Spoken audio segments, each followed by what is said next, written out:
Friends, let's hope against hope.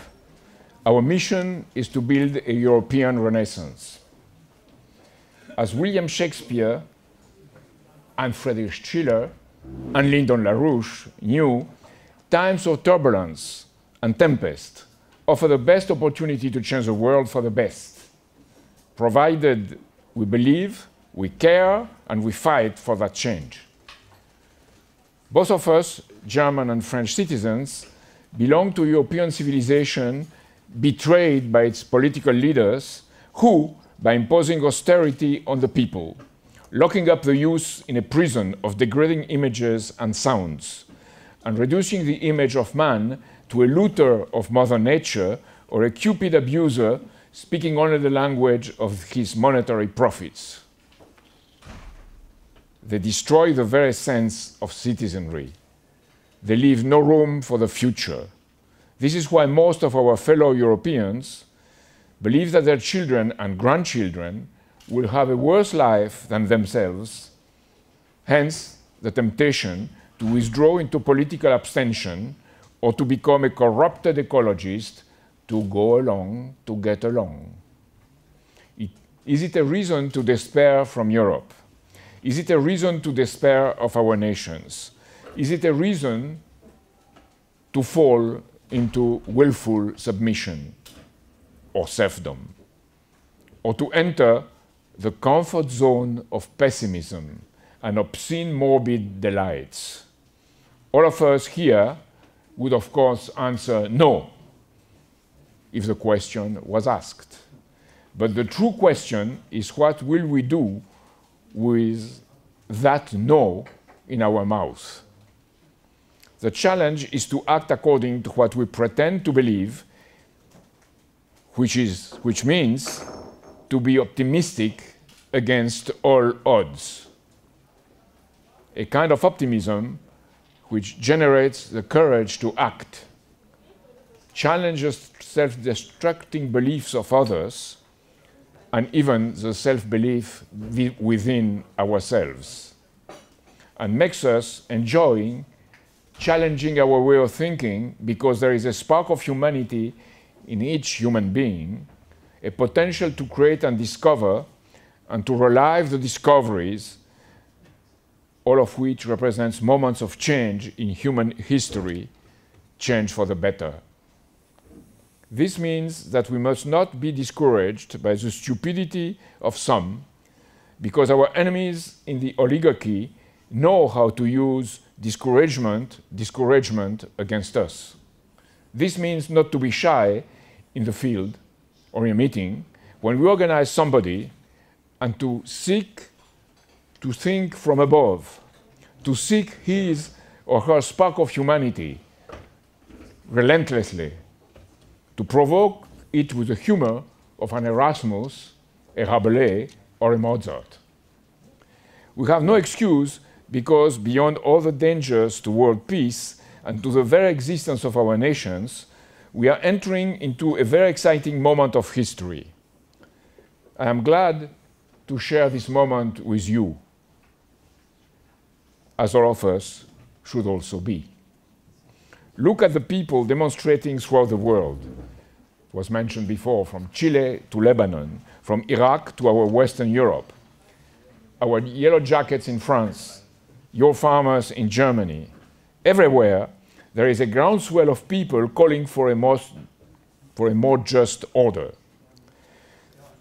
There is a rising sovereignist movement in France. Es gibt in Frankreich eine wachsende Souverainistenbewegung, to which I have been invited to participate 3 days ago as a speaker celebrating the Brexit decision. Und Brexit moment. War eingeladen, vor 3 Tagen als Redner teilzunehmen an deren Feier des Brexit, also des Austritts von Großbritannien aus der EU. I intervene to tell them that it's good and necessary to leave the European Union. Ich habe gesagt, dass es gut und notwendig ist, aus der EU auszutreten. Whatever the form it takes, and it's important to leave the world of the city of London and Wall Street. And we should understand that it mutates like a virus because it is a virus. Aber wichtig ist eben, dass wir die Welt des britischen Empire hinter uns lassen und man muss eben wissen, dass es die Form eines Schleimpilzes hat, eines Virus, der seine Formen ändert. So I intervened to tell them that, and the youth in the meeting, there were about 300 persons, over 300 persons in the audience, they came to me and asked for advice, saying, you are right to go into the deep of the matter, you are right to see beyond.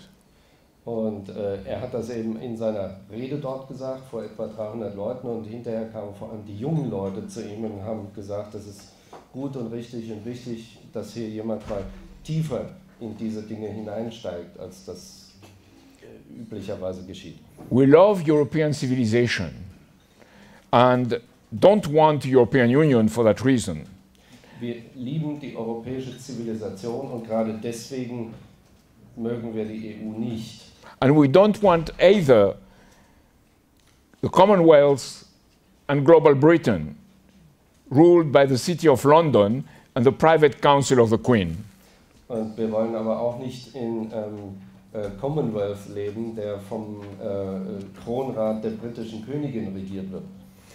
Some then would say, well, those people which are against have no leaders, no programs, therefore it can lead nowhere except to frustration and self-destructive violence. Chaos. Wir sind jetzt wieder im Text. Well, the right way to see it is that even if they don't quite know it, they are calling for leadership and for great projects. This is what Rosa Luxemburg called a true German European. She is a true German European. She was a true German European. She called it a must-strike ferment. You can't predict where it goes, but you do know that it is a challenge that calls for our intervention. Our mission is to do everything to provide both leadership and programmatic platform, not in the form of a code of good political manners or a political catechism and mindless slogans, but by being a source of creative inspiration, fostering the image and the imagination to create. A first thing here in Germany would be to make the word sovereignist a matter of really optimistic political pride. Ein erster Schritt wäre, dass man im Deutschen den Begriff des Souveränisten wirklich zu einem positiven Begriff, optimistischen Begriff macht. Sovereignist, loud and clear, not a whispered word or yelled by idiotic revanchists. Souveränist als ein Wort, das man laut und deutlich ausspricht und nicht nur heimlich herumflüstert, aber eben auch nicht in der Form, wie es einige der Revanchisten und nationalistischen Kräfte tun. We are sovereignists because we do love humanity. Wir sind Souveränisten, weil wir die Menschheit lieben. If we have doubts about ourselves, all the more reason to act, because the taste of the pudding is in the cooking. If you don't cook it, there is no pudding. Demoralization increases, and the hungry become angry, and chaos prevails. Let me tell you something. We are entering into a very interesting moment of history, where the ferment of justice is coming together with the anniversaries of some of the best human beings in history in the areas of music, science, and politics. To celebrate really what it is means to convey a sense of that, to be personally creative and to share our passion to create with others. Let's start with music. As we all know, we have entered the 250th anniversary of Beethoven's birth. And our mission is to give back to the people the joy to discover what he composed for them, for the generations to come, he says. As Helga said, for the sake of developing our capacities to love and to think as true human beings, we should pull his compositions out of the grips of the abusers, of the religious theater, and of those who label him as a romantic figure. The education of emotions, the education of our character in an environment of beauty, as Friedrich Schiller said, is the only way to be tuned to the challenge of history, rising above the prison of our irrational impulses and our submission to a given script, a political formula that would doom us to become tyrants of a finite universe if we do it. Then comes science. This is a year where the challenge of the alignment of the planets will meet man's capacity to explore the solar system. 4 missions to Mars are scheduled. One from the United Arab Emirates, which is interesting, that will launch a space probe around Mars. Another from the United States, it's United States Mars 220, that will take a French supercam on board. Then Huaxing 1 from China with a 3 tons orbiter, it's big, and 240 kilos rover. And finally, our European Space Agency, ESA, our ESA mission, named Rosalind Franklin, built in cooperation with the Russian space agency Roscosmos, named after a lady who discovered the structure of the ADN and was not credited for it due to the 20th century backward ideology. All these projects include cooperation from many nations, beyond all parochial prejudices. And it is that precisely that makes them so inspiring and beautiful. To confront the challenging conditions of space, I would like to stress here that the most developed ecological environment, as such, is that of a man-made space vehicle or capsule, the paradox of the need to build a self-sufficient temporary unit in space to reach the outer space. Finally comes politics. 220 is the year of 3 unconnected anniversaries of Charles de Gaulle. The 130th anniversary of his birth, the 50th anniversary of his death, and the 80th anniversary of his June 18, 1941 call to the French to tell them that a world war had started and that the forces of the American power, and I would say the courage of the British people, of course, not the British Empire or the British King at the time, were going to overcome the temporary victory of the Nazis. These anniversaries are important not only for us Frenchmen.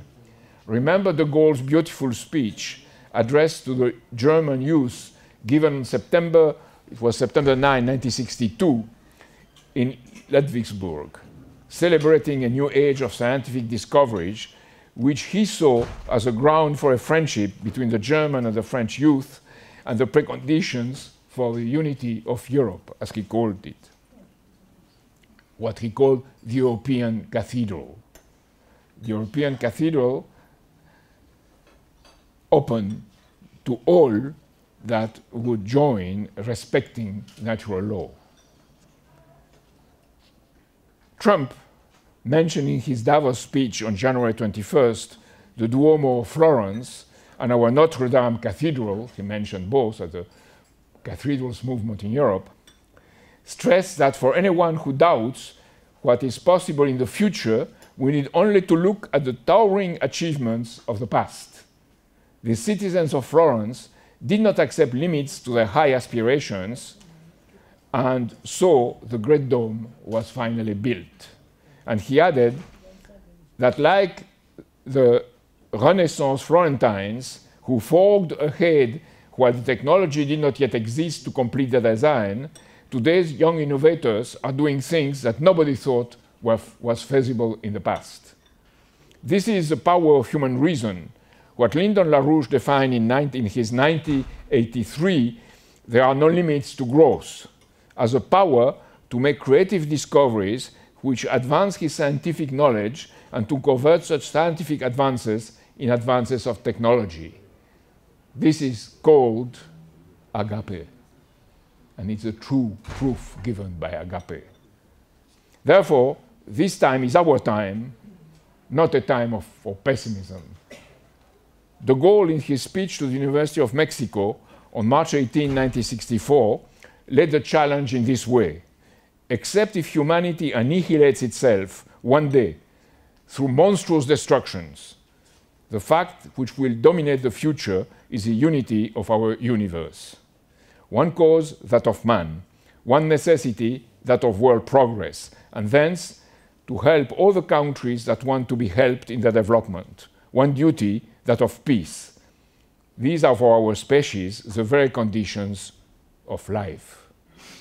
This coheres with Lyndon LaRouche's and now Helga's call for a new Bretton Woods through the meeting of the three great powers plus India to guarantee peace, development and security to all.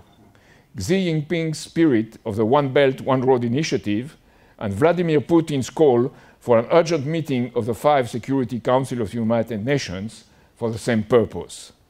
It is nonetheless clear, unfortunately, that the United Kingdom, France, and for that purpose Germany, are not ready to meet the challenge.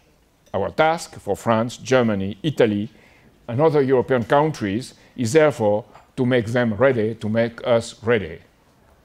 We can bring in our classical culture of beauty and discovery, provided we are able to keep it, as Benjamin Franklin once said about the American Constitution, provided we are able to keep it. It is nonetheless not enough. Our challenge is to get free from the grips of the British Empire in its financial, cultural, and intelligent form, and its mutations. Vaste programme, as de Gaulle once said, but all the more necessary. It cannot remain only negative. The future of our commitment, the future of our continent, and us as a commitment, means and demands détente, entente, and cooperation of all our nations, a platform of economic and social development of Europe against our own comprador oligarchy, our oligarchy, which too often tries to be more brutish than its British counterpart. We have committed ourselves in our European organization to build this platform for a takeoff into the 21st century. Our guide are the 4 laws of Lyndon LaRouche, which are not only valuable for a single region of the world, but for all instruments of the concepts of nations, what de Gaulle called the unity of the human species, and Confucius, in Asian words, the Tao as a dynamics of social harmony. Ha! Some would argue. Let's be concrete. Let's be pragmatic. Let's be concrete. Yes, it is true, we should be warrior angels, but not remaining in the skies. Our task is going to combine an organization of the European space for the advantage it could bring to social harmony worldwide. It is what we call a pillar of the world land bridge. Energy, transports, construction, combination of the technologies of the future in the area of communication with the most advanced forms of energy, fusion, and maybe sooner than expected, matter-antimatter source of power, corridors of development, expanding and open-ending what we already have. That's our future, and that we should fight, and that is what we should fight for. I have to finish here, but I want to tell you, what a shame, what a shame. We are being outpaced by Asia. We don't even understand the win-win conception of China because we are trapped in a cage of prejudices, the prejudices of a deductive system, while the Chinese always seek for solutions outside the established rules of the game, outside the established rules of the system, entering into the area of real creative thinking of the type that post-World War II America, shaped by Franklin Delano Roosevelt, taught us in its missions of productivity, which are now forgotten by most people. But they were there, and they were the basis for our post-World War II recovery. What a shame. In an interview given to the French magazine, Ren Zhengfei, the founder and leader of Huawei, said that the best potential combination in the world to cooperate with China and the United States is that of the most advanced creative countries, he said France and Russia, backed by the industrial power and dedication of Germany. I don't know if it's fully true, but I do know that we are missing a great opportunity in world history. We are letting Europe be a sort of financial sleepwalker, which is quite a ridiculous state of things. Let's then mobilize our potential for the sake of our culture. Let's launch educationals in our chapters systematically. Let's generate music, laughter, and creativity. Let's shake on our fellow citizens. The world needs an awakened Europe, an agapic Europe, as Helga said before, because the dreams of reason generate monsters. Thank you.